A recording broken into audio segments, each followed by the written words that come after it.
Chapter 12 of The Sign of the Four by Sir Arthur Conan Doyle. The Strange Story of Jonathan Small. A very patient man was that inspector in the cab, for it was a weary time before I rejoined him. His face clouded over when I showed him the empty box. "There goes the reward," said he gloomily. "Where there's no money there's no pay. This night's work would have been worth a tenner each to Sam Brown and me if the treasure had been there." "Mr. Thaddeus Sholto is a rich man," I said. "He'll see that you're rewarded, treasure or no." The inspector shook his head despondently, however. "It's a bad job," he repeated, "and so Mr. Athelney Jones will think." His forecast proved to be correct, for the detective looked blank enough when I got to Baker Street and showed him the empty box. They had only just arrived, Holmes, the prisoner, and he, for they had changed their plans so far as to report themselves at a station upon the way. My companion lounged in his armchair with his usual listless expression, while Small sat stolidly opposite to him with his wooden leg cocked over his sound one. As I exhibited the empty box, he leaned back in his chair and laughed aloud. "This is your doing, Small," said Athelney Jones angrily. "Yes, I've put it away where you shall never lay hand upon it," he cried exultantly. "It is my treasure, and if I can't have the loot, I'll take darn good care that no one else does. I tell you that no living man has any right to it, unless it is 3 men who are in the Andaman convict barracks and myself. I know now that I cannot have the use of it, and I know that they cannot. I have acted all through for them as much as for myself. It's been the sign of 4 with us always. Well, I know now that they would have had me do just what I've done, and throw the treasure into the Thames, rather than let it go to kith or kin of Sholto or of Morstan. It was not to make them rich that we did for Achmet. You'll find the treasure where the key is, and where little Tonga is. When I saw that your launch must catch us, I put the loot away in a safe place. There are no rupees for you this journey." "You are deceiving us, Small," said Athelney Jones sternly. "If you had wished to throw the treasure into the Thames, it would have been easier for you to have thrown box and all." "Easier for me to throw and easier for you to recover," he answered, with a shrewd, sidelong look. "A man that was clever enough to hunt me down is clever enough to pick an iron box from the bottom of a river. Now that they are scattered over 5 miles or so, it may be a harder job. It went to my heart to do it, though. I was half mad when you came up with us. However, there's no good grieving over it. I've had ups in my life and I've had downs, but I've learned not to cry over spilled milk." "This is a very serious matter, Small," said the detective. "If you had helped justice instead of thwarting it in this way, you'd have had a better chance at your trial." "Justice!" snarled the ex-convict. "A pretty justice! Whose loot is this, if it is not ours? Where is the justice that I should give it up to those who have never earned it? Look how I have earned it. 20 long years in that fever-ridden swamp, all day at work under the mangrove tree, all night chained up in the filthy convict huts, bitten by mosquitoes, racked with ague, bullied by every cursed black-faced policeman who loved to take it out of a white man. That was how I earned the Agra treasure. And you talk to me of justice, because I cannot bear to feel that I have paid this price, only that another may enjoy it. I would rather swing a score of times, or have one of the Tonga's darts in my hide, than live in a convict cell and feel that another man is at his ease in a palace with the money that should be mine." Small had dropped his mask of stoicism, and all this came out in a wild whirl of words, while his eyes blazed and the handcuffs clanked together with the impassioned movement of his hands. I could understand, as I saw the fury and the passion of the man, that it was no groundless or unnatural terror which had possessed Major Sholto when he first learned that the injured convict was upon his track. "You forget that we know nothing of all this," said Holmes quietly. "We have not heard your story, and we cannot tell how far justice may originally have been on your side." "Well, sir, you've been very fair spoken to me, though I can see that I have you to thank that I have these bracelets upon my wrists. Still, I bear no grudge for that. It is all fair and above board. If you want to hear my story, I have no wish to hold it back." What I say to you is God's truth, every word of it. Thank you. You can put the glass beside me here, and I'll put my lips to it if I'm dry. I am a Worcestershire man myself, born near Pershore. I dare say you would find a heap of Smalls living there now if you were to look. I have often thought of taking a look around there, but the truth is that I was never much of a credit to the family, and I doubt if they would be so very glad to see me. They were all steady, chapel-going folk, small farmers, well known and respected over the countryside, while I was always a bit of a rover. At last, however, when I was about 18, I gave them no more trouble, for I got into a mess over a girl, and could only get out of it again by taking the Queen's shilling and joined the 3D Buffs, which was just starting for India. I wasn't destined to do much soldiering, however. I just got past the goose step and learned to handle my musket when I was fool enough to go swimming in the Ganges. Luckily for me, my company sergeant, John Alder, was in the water at the same time, and he was one of the finest swimmers in the service. A crocodile took me, just as I was halfway across, and nipped off my right leg as clean as a surgeon would have done, just above the knee.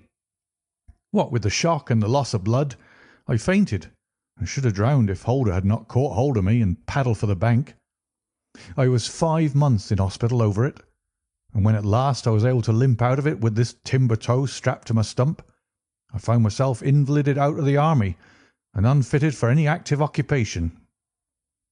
I was, as you can imagine, pretty down on my luck at this time, for I was a useless cripple, though not yet in my 20th year. However, my misfortune soon proving to be a blessing in disguise, a man named Ablewhite, who had come out there as an indigo planter, wanted an overseer to look after his coolies and keep them up to their work.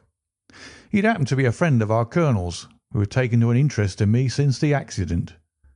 To make a long story short, the colonel recommended me strongly for the post, and as the work was mostly to be done on horseback, my leg was no great obstacle, for I had enough knee left to keep good grip on the saddle.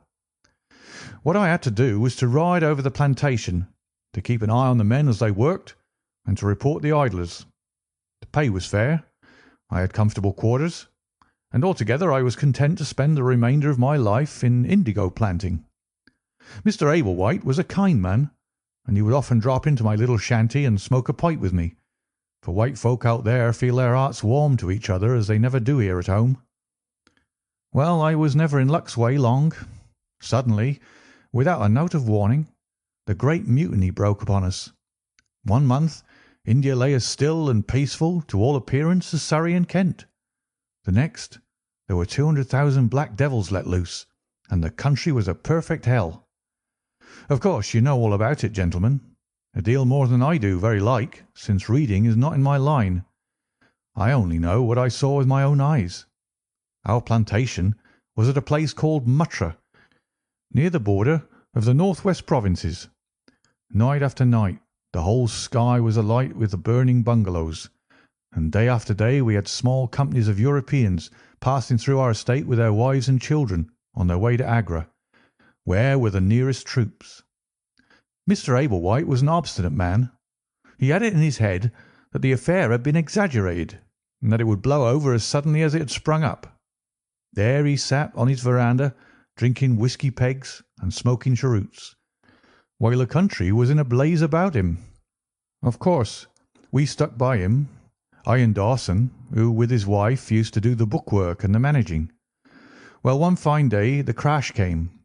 I'd been away on a distant plantation, and was riding slowly home in the evening, when my eye fell upon something all huddled together at the bottom of a steep nullah. I rode down to see what it was, and the cold struck through my heart when I found it was Dawson's wife, all cut into ribbons and half eaten by jackals and native dogs. A little further up the road, Dawson himself was lying on his face, quite dead, with an empty revolver in his hand and 4 sepoys lying across each other in front of him. I reined up my horse, wondering which way I should turn. But at that moment I saw thick smoke curling up from Ablewhite's bungalow, and the flames beginning to burst through the roof. I knew then that I could do my employer no good, but would only throw my own life away if I meddled in the matter. From where I stood, I could see hundreds of the black fiends, with their red coats still on their backs, dancing and howling round the burning house. Some of them pointed at me, and a couple of bullets sang past my head. So I broke away across the paddy fields and found myself late at night safe within the walls at Agra. As it proved, however, there was no great safety there either. The whole country was up like a swarm of bees. Wherever the English could collect in little bands, they held just the ground that their guns commanded. Everywhere else they were helpless fugitives. It was a fight of the millions against the hundreds, and the cruellest part of it was that these men that we fought against, foot, horse, and gunners, were our own picked troops, whom we had taught and trained, handling our own weapons and blowing our own bugle calls. At Agra there were the 3D Bengal Fusiliers, some Sikhs, 2 troops of horse, and a battery of artillery. A volunteer corps of clerks and merchants had been formed, and this I joined, wooden leg and all. We went out to meet the rebels at Shahgunj early in July, and we beat them back for a time, but our powder gave out, and we had to fall back upon the city. Nothing but the worst news came to us from every side, which is not to be wondered at, for if you look at the map, you will see that we were right in the heart of it. Lucknow is rather better than 100 miles to the east, and Cawnpore about as far to the south. For every point on the compass there was nothing but torture and murder and outrage. The city of Agra is a great place, swarming with fanatics and fierce devil worshippers of all sorts. Our handful of men were lost among the narrow winding streets. Our leader moved across the river, therefore, and took up his position in the old fort at Agra. I don't know if any of you gentlemen have ever read or heard anything of that old fort. It is a very queer place, the queerest that ever I was in, and I have been in some rum corners too. First of all, it is enormous in size. I should think that the enclosure must be acres and acres. There is a modern part, which took all our garrison, women, children, stores, and everything else, with plenty of room over. But the modern part is nothing like the size of the old quarter, where nobody goes, and which is given over to the scorpions and the centipedes. It is all full of great deserted halls, and winding passages, and long corridors, twisting in and out, so that it is easy enough for folk to get lost in it. For this reason, it was seldom that anyone went into it, though now and again a party with torches might go exploring. The river washes along the front of the old fort, and so protects it. But on the sides and behind there are many doors, and these had to be guarded, of course, in the old quarter as well as in that which was actually held by our troops. We were short-handed, with hardly men enough to man the angles of the building, and to serve the guns.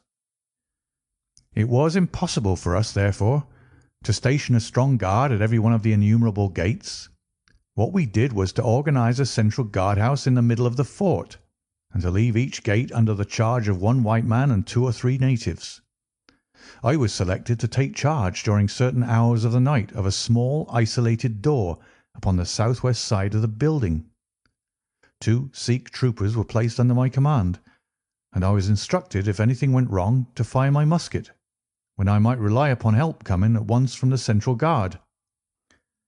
As the guard was a good 200 paces away, however, and as the space between was cut up into a labyrinth of passages and corridors, I had great doubts as to whether they could arrive in time to be of any use in case of an actual attack. Well, I was pretty proud at having a small command given me, since I was a raw recruit, and a game-legged one at that. For 2 nights I kept the watch with my Punjabis. They were tall, fierce-looking chaps, Mahomet Singh and Abdullah Khan by name, both old fighting men, who had borne arms against us at Chillianwallah. They could talk English pretty well, but I could get little out of them. They preferred to stand together and jabber all night in their queer Sikh lingo. For myself, I used to stand outside the gateway, looking down on the broad winding river and on the twinkling lights of the great city. The beating of the drums, the rattle of the tom-toms, and the yells and howls of the rebels, drunk with opium and with bang, were enough to remind us all night of our dangerous neighbours across the stream. Every 2 hours the officer of the night used to come round to all the posts to make sure that all was well.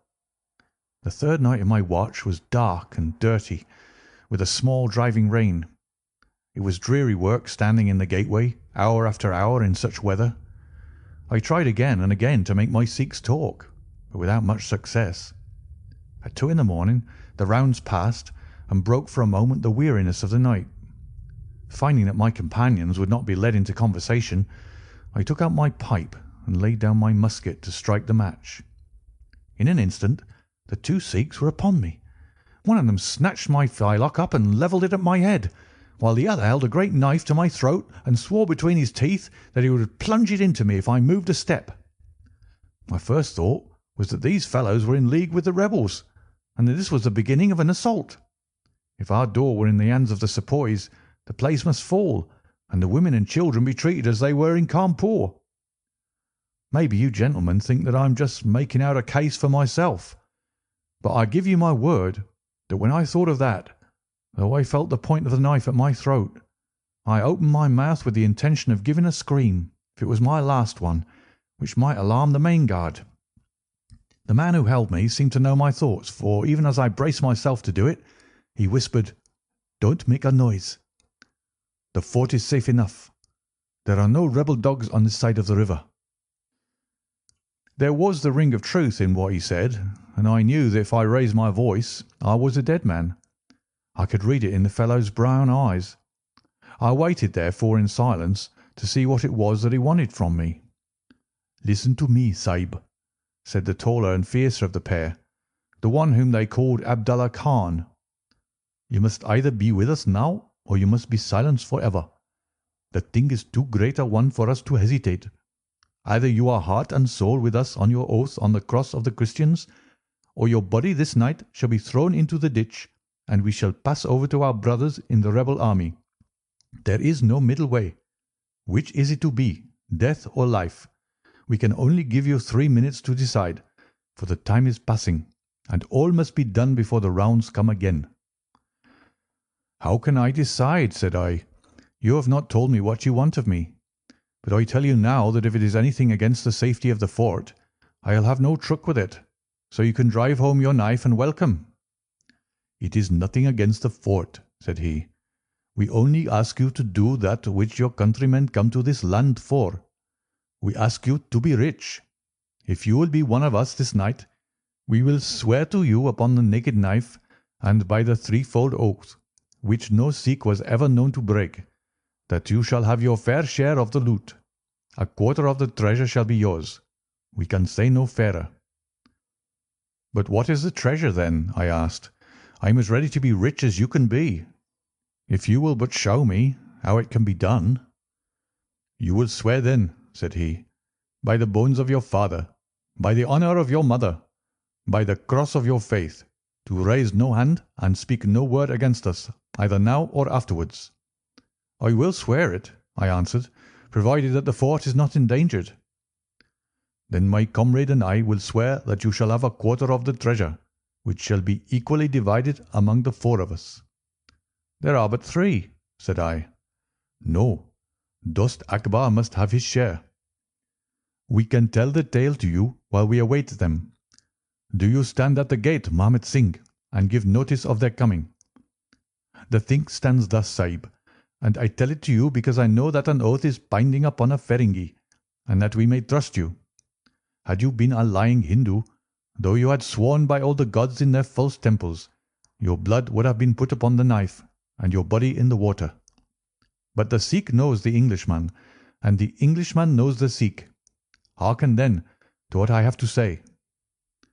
There is a Rajah in the northern provinces who has much wealth, though his lands are small. Much has come to him from his father, and more still he has set by himself. For he is of a low nature, and hoards his gold rather than spend it. When the troubles broke out, he would be friends both with the lion and the tiger, with the sepoy and with the company's Raj. Soon, however, it seemed to him that the white men's day was come, for through all the land he could hear of nothing but their death and their overthrow. Yet being a careful man, he made such plans that, come what may, half at least of his treasure should be left to him. That which was in gold and silver he kept by him in the vaults of his palace. but the most precious stones and the choicest pearls that he put in an iron box, and sent it by a trusty servant who, under the guise of a merchant, should take it to the fort at Agra, there to lie until the land is at peace. Thus, if the rebels won, he would have his money, but if the company conquered, his jewels would be saved to him. Having thus divided his hoard, he threw himself into the cause of the sepoys, since they were strong upon his borders. By doing this, mark you, Sahib, his property becomes the due of those who have been true to their salt. This pretended merchant, who travels under the name of Ahmed, is now in the city of Agra, and desires to gain his way into the fort. He has with him as travelling companion my foster brother Dost Akbar, who knows his secret. Dost Akbar has promised this night to lead him to a side postern of the fort, and has chosen this one for his purpose. Here he will come presently, and here he will find Mahmud Singh and myself awaiting him. The place is lonely, and none shall know of his coming. The world shall know of the merchant Ahmed no more, but the great treasure of the Rajah shall be divided among us. What say you to it, Sahib?" In Worcestershire the life of a man seems a great and a sacred thing, but it is very different when there is fire and blood all round you, and you have been used to meeting death at every turn. Whether Ahmed the merchant lived or died was a thing as light as air to me, but at the talk about the treasure my heart turned to it, and I thought of what I might do in the old country with it, and how my folk would stare when they saw their ne'er-do-well coming back with his pockets full of gold moidores. I had therefore already made up my mind. Abdullah Khan, however, thinking that I hesitated, pressed the matter more closely. "Consider, Sahib," said he, "that if this man is taken by the commandant, he will be hung or shot, and his jewels taken by the government, so that no man will be a rupee the better for them. Now, since we do the taking of him, why should we not do the rest as well? The jewels will be as well with us as in the company's coffers. There will be enough to make every one of us rich men and great chiefs. No one can know about the matter, for here we are, cut off from all men. What could be better for the purpose? Say again then, Sahib, whether you are with us, or if we must look upon you as an enemy." "I am with you heart and soul," said I. "It is well," he answered, handing me back my firelock. "You see that we trust you, for your word, like ours, is not to be broken. We have now only to wait for my brother and the merchant." "Does your brother know, then, of what you will do?" I asked. "The plan is this. He has devised it. We will go to the gate and share the watch with Mahmud Singh." The rain was still falling steadily, for it was just the beginning of the wet season. Brown, heavy clouds were drifting across the sky, and it was hard to see more than a stone cast. A deep moat lay in front of our door, but the water was in places nearly dried up, and it could easily be crossed. It was strange to me to be standing there with these two wild Punjabis waiting for the man who was coming to his death. Suddenly my eye caught the glint of a shaded lantern at the other side of the moat. It vanished among the mound heaps, and then appeared again, coming slowly in our direction. "Here they are!" I exclaimed. "You will challenge him, Sahib, as usual," whispered Abdullah. "Give him no cause for fear. Send us in with him, and we shall do the rest while you stay here on guard. Have the lantern ready to uncover, that we may be sure that it is indeed the man." The light had flickered onwards, now stopping and now advancing, until I could see two dark figures upon the other side of the moat. I let them scramble down the sloping bank, splash through the mire, and climb halfway up to the gate before I challenged them. "Who goes there?" said I in a subdued voice. "Friends," came the answer. I uncovered my lantern and threw a flood of light upon them. The first was an enormous Sikh with a black beard which swept nearly down to his cummerbund. Outside of a show I had never seen so tall a man. The other was a little fat round fellow with a great yellow turban and a bundle in his hand, done up in a shawl. He seemed to be all in a quiver with fear, for his hands twitched as if he had the ague, and his head kept turning to the left and right with two bright little twinkling eyes like a mouse when he ventures out from his hole. gave me the chills to think of killing him. But I thought of the treasure, and my heart set as hard as a flint within me. When he saw my white face he gave a little chirrup of joy and came running up towards me. "Your protection, Sahib," he panted. "Your protection for the unhappy merchant Ahmed. I have travelled across Rajputana that I might seek the shelter of the fort at Agra. I have been robbed and beaten and abused because I have been the friend of the company. It is a blessed night this when I am once more in safety, I and my poor possessions." "What have you in the bundle?" I asked. "An iron box," he answered, "which contains one or two little family matters, which are of no value to others, but which I should be sorry to lose. Yet I am not a beggar, and I shall reward you, young Sahib, and your governor also, if you would give me the shelter I ask." I could not trust myself to speak longer with the man. The more I looked at his fat, frightened face, the harder did it seem that we should slay him in cold blood. It was best to get it over. "Take him to the main guard," said I. The two Sikhs closed in upon him on each side, and the giant walked behind, while they marched in through the dark gateway. Never was a man so compassed round with death. I remained at the gateway with the lantern. I could hear the measured tramp of the footsteps sounding through the lonely corridors. Suddenly it ceased, and I heard voices and a scuffle with the sound of blows. A moment later there came, to my horror, a rush of footsteps coming in my direction, with the loud breathing of a running man. I turned my lantern down the long straight passage, and there was the fat man, running like the wind with a smear of blood across his face, and close at his heels, bounding like a tiger, the great black-bearded Sikh, with a knife flashing in his hand. I have never seen a man run so fast as that little merchant. He was gaining on the Sikh, and I could see that if he once passed me and got to the open air he would save himself yet. My heart softened to him, but again the thought of his treasure turned me hard and bitter. I cast my firelock between his legs as he raced past, and he rolled twice over like a shot rabbit. Ere he could stagger to his feet, the Sikh was upon him and buried his knife twice in his side. The man never uttered moan nor moved muscle, but lay where he had fallen. I think myself that he may have broken his neck with the fall.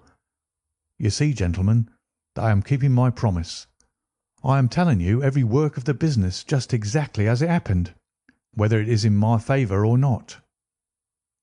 He stopped and held out his manacled hands for the whisky and water which Holmes had brewed for him. For myself, I confess that I had now conceived the utmost horror of the man, not only for this cold-blooded business in which he had been concerned, but even more for the somewhat flippant and careless way in which he narrated it. Whatever punishment was in store for him, I felt that he might expect no sympathy from me. Sherlock Holmes and Jones sat with their hands upon their knees, deeply interested in the story, but with the same disgust written upon their faces. He may have observed it, for there was a touch of defiance in his voice and manner as he proceeded. "It was all very bad, no doubt," said he. "I should like to know how many fellows in my shoes would have refused a share of this loot when they knew that they would have their throats cut for their pains. Besides, it was my life or his when once he was in the fort. If he had got out, the whole business would come to light, and I should have been court-martialed and shot as likely as not, for people were not very lenient at a time like that." "Go on with your story," said Holmes shortly. "Well, we carried him in, Abdullah Akbar and I. A fine weight he was, too, for all that he was so short. Mahmet Singh was left to guard the door. We took him to a place which Sikhs had already prepared. It was some distance off, where a winding passage leads to a great empty hall, the brick walls of which were all crumbling to pieces. The earth floor had sunk in at one place, making a natural grave, so we left Ahmed the merchant there, having first covered him over with loose bricks. This done, we all went back to the treasure. It lay where he had dropped it when he was first attacked. The box was the same which now lies upon the table. A key was hung by a silken cord to that carved handle upon the top. We opened it, and the light of the lantern gleamed upon a collection of gems such as I have read of and thought about when I was a little lad at Pershore. It was blinding to look upon them. When we had feasted our eyes, we took them all out and made a list of them. They were 143 diamonds of the first water, including one which was called, I believe, the Great Mogul, and is said to be the second largest stone in existence. Then there were 97 very fine emeralds and 170 rubies, some of which, however, were small. There were 40 carbuncles, 210 sapphires, 61 agates, and a great quantity of beryls, onyxes, cat's eyes, turquoises, and other stones, the very names of which I did not know at the time, though I have become more familiar with them since. Besides this, there were nearly 300 very fine pearls, 12 of which were set in a gold coronet. By the way, these last had been taken out of the chest and were not there when I recovered it. After we had counted our treasure, we put them back into the chest and carried them to the gateway to show them to Marmot Singh. Then we solemnly renewed our oath to stand by each other and be true to our secret. We agreed to conceal our loot in a safe place until the country should be at peace again, and then to divide it equally among ourselves. There was no use dividing it at present, for if gems of such value were found upon us, it would cause suspicion, and there was no privacy in the fort nor any place where we could keep them. We carried the box, therefore, into the same hall where we buried the body, and there, under the certain bricks in the best preserved wall, we made a hollow and put our treasure. We made careful note of the place, and next day I drew 4 plans, one for each of us, and put the sign of the 4 of us at the bottom, for we had sworn that we should each always act for all, so that none might take advantage. That is an oath that I can put my hand to my heart and swear that I have never broken. Well, there's no use my telling you gentlemen what came of the Indian mutiny.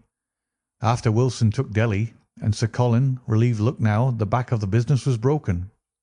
Fresh troops came pouring in, and Nana Sahib made himself scarce over the frontier. A flying column under Colonel Greathead came round to Agra and cleared the Pandys away from it. Peace seemed to be settling upon the country, and we 4 were beginning to hope that the time was at hand when we might safely go off with our shares of the plunder. In a moment, however, our hopes were shattered by our being arrested as the murderers of Achmet. It came about in this way. When the Rajah put his jewels into the hands of Achmet, he did it because he knew that he was a trusty man. They are suspicious folk in the East, however, so what does this Rajah do but take a second, even more trusty servant and set him to play the spy upon the first. This second man was ordered never to let Achmet out of his sight, and he followed him like his shadow. He went after him that night and saw him pass through the doorway. Of course, he thought he'd taken refuge in the fort, and applied for admission there himself next day, but couldn't find no trace of Achmet. This seemed to him so strange that he spoke about it to a sergeant of guards, who brought it to the ears of the commandant. A thorough search was quickly made, and the body was discovered. Thus, at the very moment that we thought that all was safe, we were all 4 seized and brought to trial on a charge of murder. 3 of us, because we had held the gate that night, and the 4th because he was known to have been in the company of the murdered man. Not a word about the jewels came out at the trial, for the Rajah had been deposed and driven out of India, so no one had any particular interest in them. The murder, however, was clearly made out, and it was certain that we must all have been concerned in it. The 3 Sikhs got penal servitude for life, and I was condemned to death, though my sentence was afterwards commuted into the same as the others. It was rather a queer position that we found ourselves in then. There we were all 4 tied by the leg and with precious little chance of ever getting out again, while we each held a secret which might have put each of us in a palace if we could only have made use of it. It was enough to make a man eat his heart out to have to stand the kick and the cuff of every petty jack in office, to have rice to eat and water to drink, when that gorgeous fortune was ready for him outside, just waiting to be picked up. It might have driven me mad, but I was always a pretty stubborn one, so I just held on and bided my time. At last it seemed to me to have come. I was changed from Agra to Madras, and from there to Blair Island in the Andamans.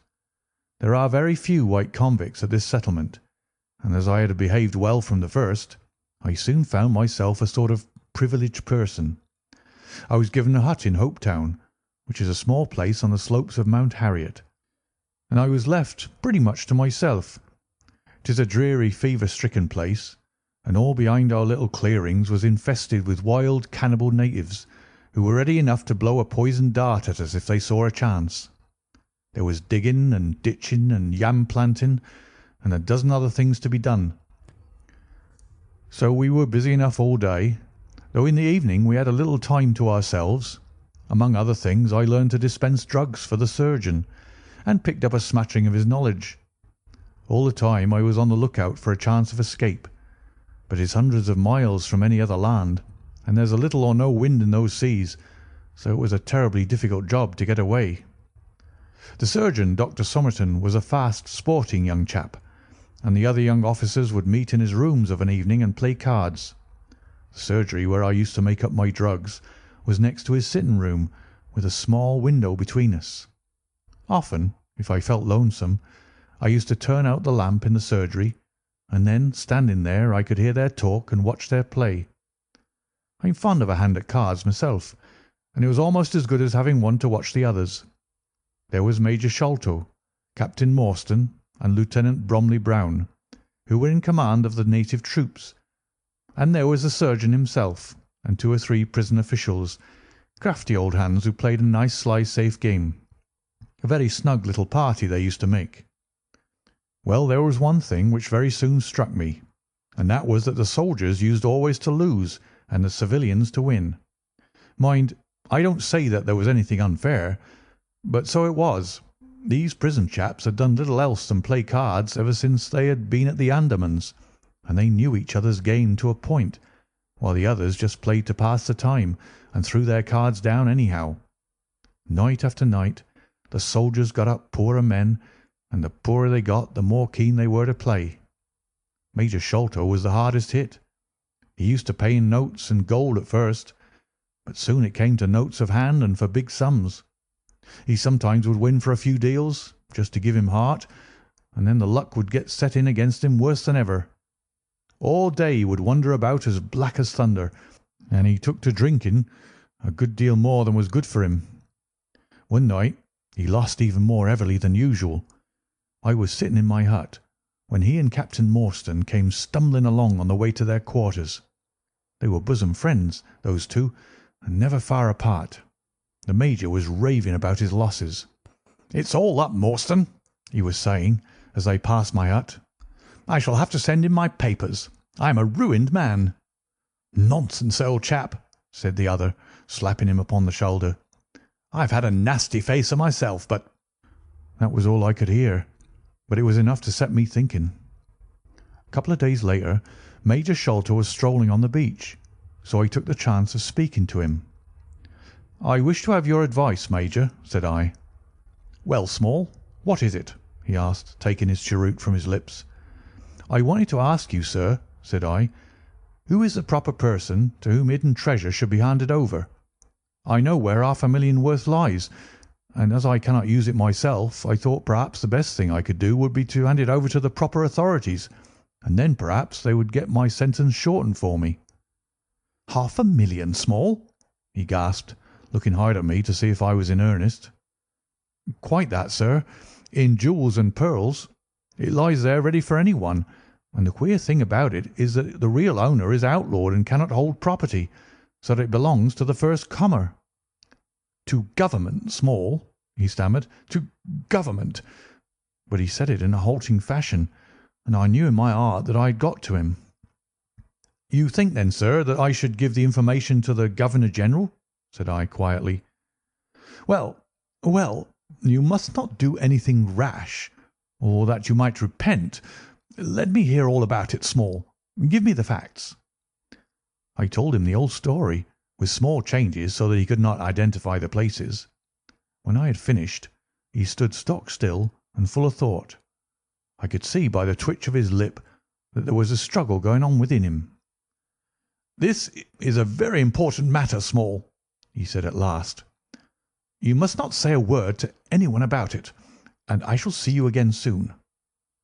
2 nights later he and his friend Captain Morstan came to my hut in the dead of the night with a lantern. "I want you just to let Captain Morstan hear that story from your own lips, Small," said he. I repeated it as I had told it before. "It rings true, eh?" said he. "It's good enough to act upon." Captain Morstan nodded. "Look here, Small," said the Major. "We've been talking it over, my friend here and I, and we've come to the conclusion that this secret of yours is hardly a government matter after all, but is a private concern of your own, which of course you have the power of disposing of as you think best. Now, the question is, what price would you ask for it? We might be inclined to take it up and at least look into it, if we could agree as to terms." He tried to speak in a cool, careless way, but his eyes were shining with excitement and greed.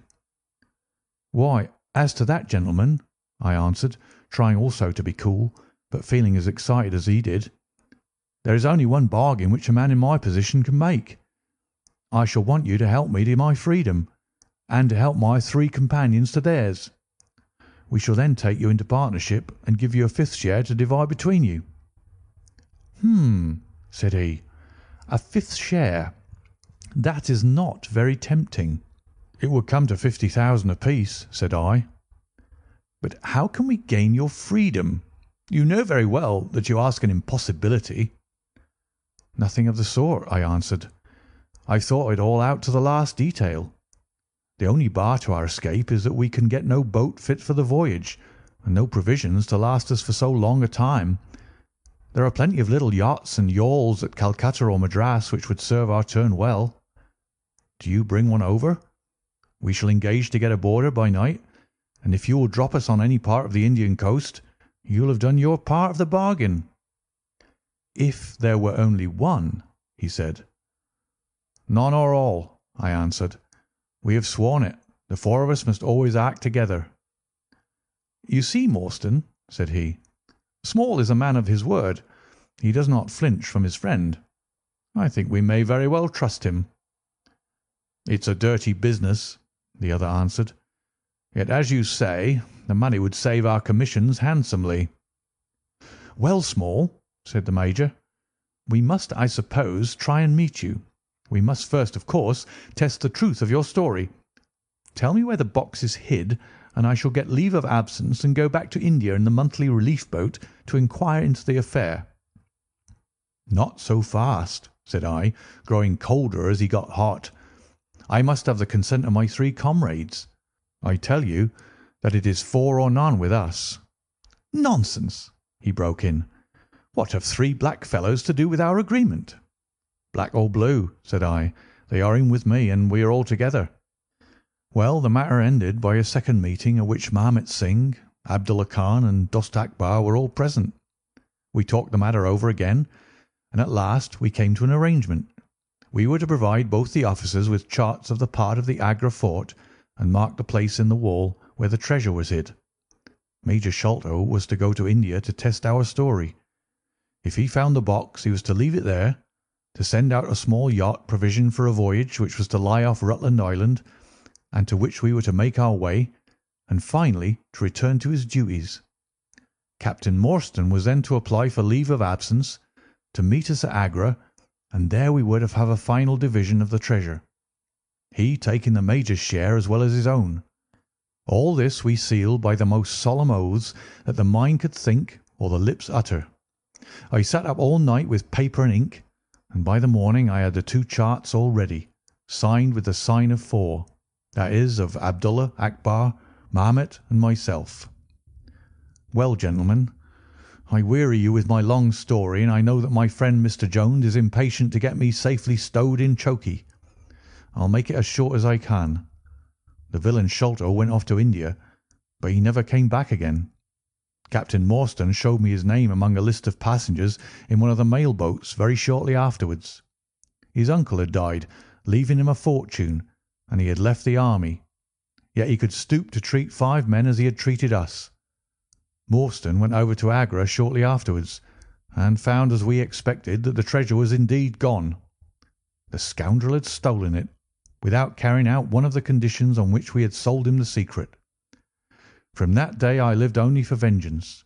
I thought of it by day, and I nursed it by night. It became an overpowering, absorbing passion with me. I cared nothing for the law, nothing for the gallows.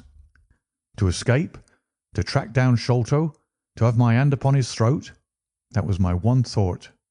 Even the Agra treasure had come to be a smaller thing in my mind than the slaying of Sholto. Well, I have set my mind on many things in this life, and never one which I did not carry out. But it was weary years before my time came. I have told you that I had picked up something of medicine. One day when Dr. Somerton was down with a fever, a little Andaman Islander was picked up by a convict gang in the woods. He was sick to death, and had gone to a lonely place to die. I took him in hand, though he was as venomous as a young snake, and after a couple of months I got him all right and able to walk. He took a kind of fancy to me then, and would hardly go back to his woods, but was always hanging about my hut.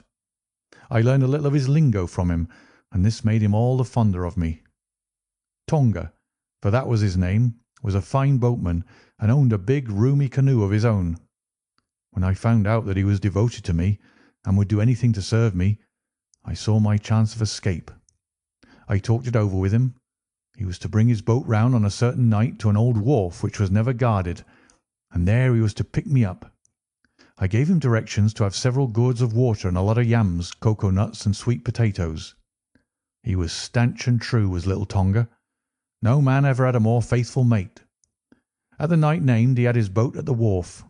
As it chanced, however, there was one of the convict guard down there, a vile Pathan, who had never missed a chance of insulting and injuring me.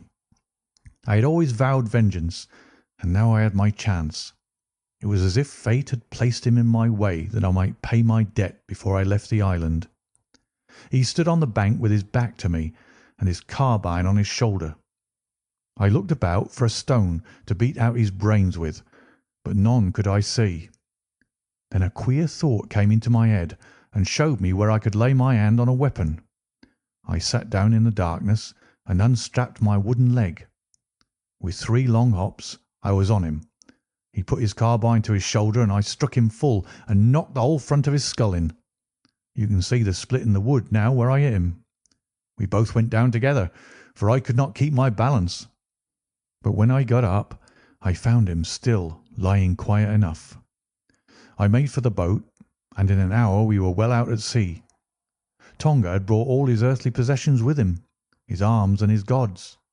Among other things, he had a long bamboo spear and some Andaman cocoa-nut matting, with which I made a sort of sail.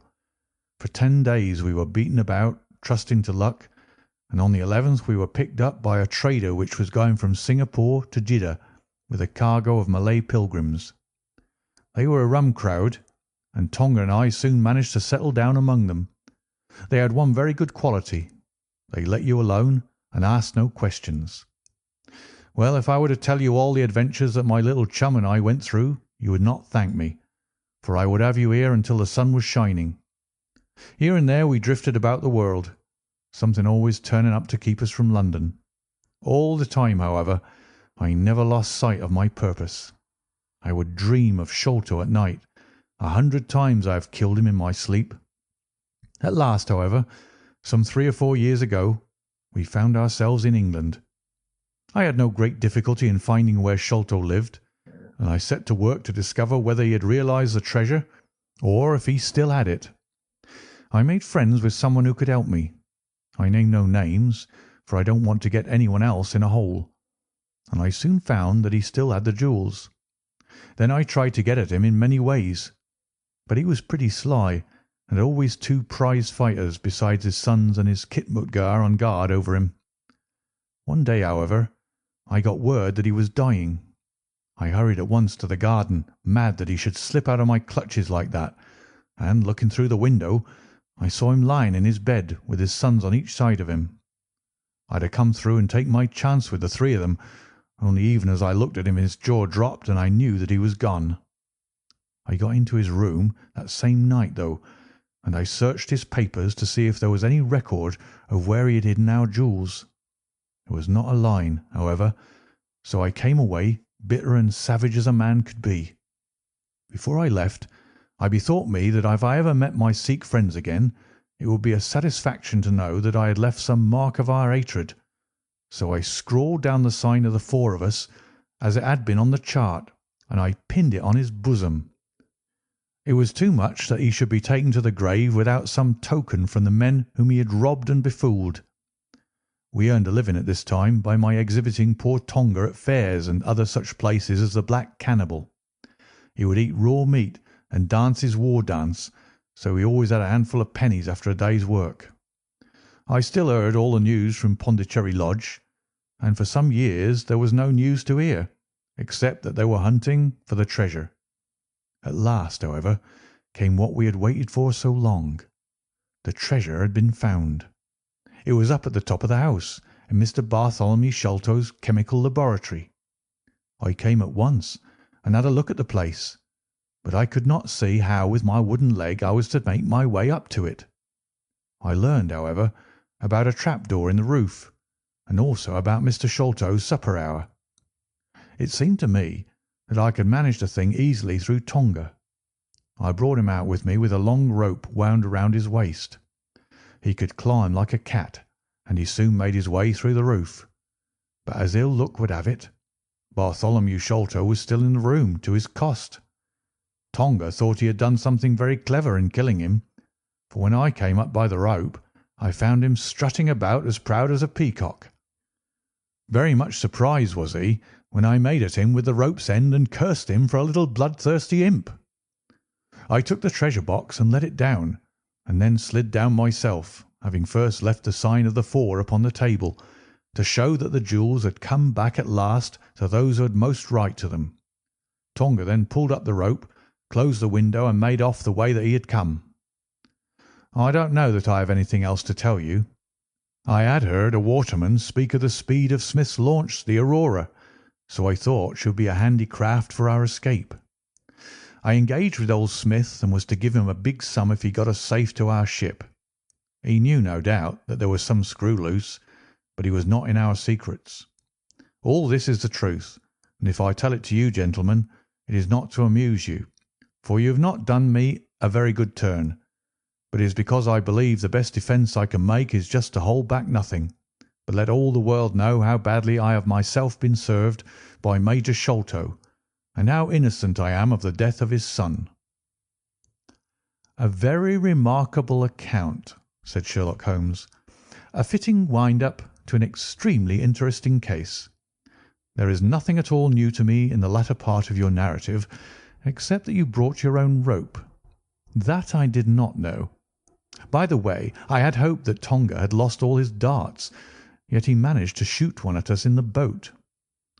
"He had lost them all, sir, except one which was in his blowpipe at the time." "Ah, of course," said Holmes. "I had not thought of that." "Is there any other point which you would like to ask about?" asked the convict affably. "I think not, thank you," my companion answered. "Well, Holmes," said Athelney Jones, "you are a man to be humoured, and we all know that you are a connoisseur of crime. But duty is duty, and I have gone rather far in doing what you and your friend asked me. I shall feel more at ease when we have our story-teller here safe under lock and key. The cab still waits, and there are 2 inspectors downstairs. I am much obliged to you both for your assistance. Of course, you will be wanted at the trial. Good night to you." "Good night, gentlemen both," said Jonathan Small. "You first, Small," remarked the wary Jones as they left the room. "I'll take particular care that you don't club me with your wooden leg, whatever you may have done to the gentleman at the Andaman Isles." "Well, and there's the end of our little drama," I remarked, after we had sat some time smoking in silence. "I fear that it may be the last investigation in which I shall have the chance of studying your methods. Miss Morstan has done me the honour to accept me as a husband in prospective." He gave me a most dismal groan. "I feared as much," said he. "I really cannot congratulate you." I was a little hurt. "Have you any reason to be dissatisfied with my choice?" I asked. "Not at all. I think she is one of the most charming young ladies I have ever met, and might have been most useful in such work as we have been doing. She had a decided genius that way. Witness the way in which she preserved that Agra plan from all the other papers of her father. But love is an emotional thing, and whatever is emotional is opposed to that true, cold reason which I place above all things. I should never marry myself, lest I bias my judgment." "I trust," said I, laughing, "that my judgment may survive the ordeal. But you look weary." "Yes, the reaction is already upon me. I shall be as limp as a rag for a week." "Strange," said I, "how terms of what in another man I should call laziness alternate with your fits of splendid energy and vigour." "Yes," he answered, "there are in me the makings of a very fine loafer, and also of a pretty spry sort of fellow. I often think of those lines of old Goethe: Schade, dass die Natur nur einen Mensch aus dir schuf, denn zum würdigen Mann war und zum Schelmen der Stoff. By the way, apropos of this Norwood business, you see that they had, as I surmised, a confederate in the house, who could be none other than Lal Rao, the butler. So Jones actually has the undivided honour of having caught one fish in his great haul." "The division seems rather unfair," I remarked. "You have done all the work in this business. I get a wife out of it. Jones gets the credit. Pray, what remains for you?" "For me," said Sherlock Holmes, "there still remains the cocaine bottle." And he stretched his long white hand up for it. End of Chapter 12, and end of The Sign of the Four by Sir Arthur Conan Doyle.